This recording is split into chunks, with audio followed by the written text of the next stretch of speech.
Most Holocaust survivors are in their 80s or 90s. With every year, fewer remain to tell us their stories. So museums and archives are using advanced technologies to preserve their testimonies and introduce them to new generations. For example, at the Illinois Holocaust Museum and Education Center in Skokie, you can slip on a virtual reality headset and enter the world of survivor George Brent, at the moment the terrified teenager stepped off a boxcar at Auschwitz-Birkenau in 1944. There was a great deal of shouting Raus, Ra. Leave everything behind, he says in the 12-minute film.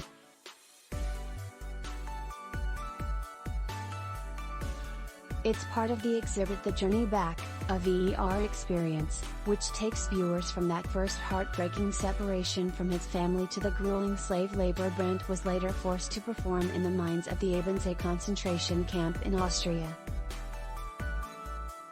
Brent, now 93 years old, is gentle and good-natured as he recalls making his part of the journey back on a Zoom call with NPR.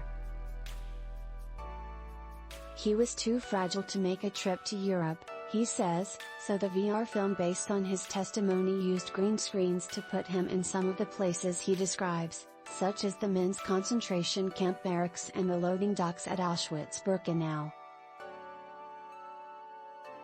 As you turn around, wearing the headset, you'll also find yourself transported inside of charcoal drawings that communicate the darkness and dread of his experience in Nazi-run camps and quarries.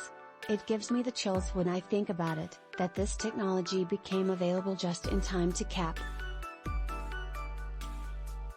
For years, she says, numerous survivors would tell their stories to visitors in person. The museum began making the journey back in 2017 and spent more than 7 figures recreating Brent's testimony as a virtual reality experience. The story of another survivor, Fritzie Fritzshall, is told as well, in a separate movie. A former president of the museum, Fritzshall died at age 91 soon after her VR testimony was completed. But employing new technology to capture survivors' stories is nothing new, says UCLA professor Todd Presner, who studies the Holocaust and digital culture. He describes the work of David Boder, an American psychology professor who used then cutting-edge technology to record testimonies starting in 1946. He brought this wire recorder to displaced persons camps throughout Europe, interviewing survivors in multiple languages and really, the first one too. Those interviews have been archived online by the Illinois Institute of Technology as Voices of the Holocaust.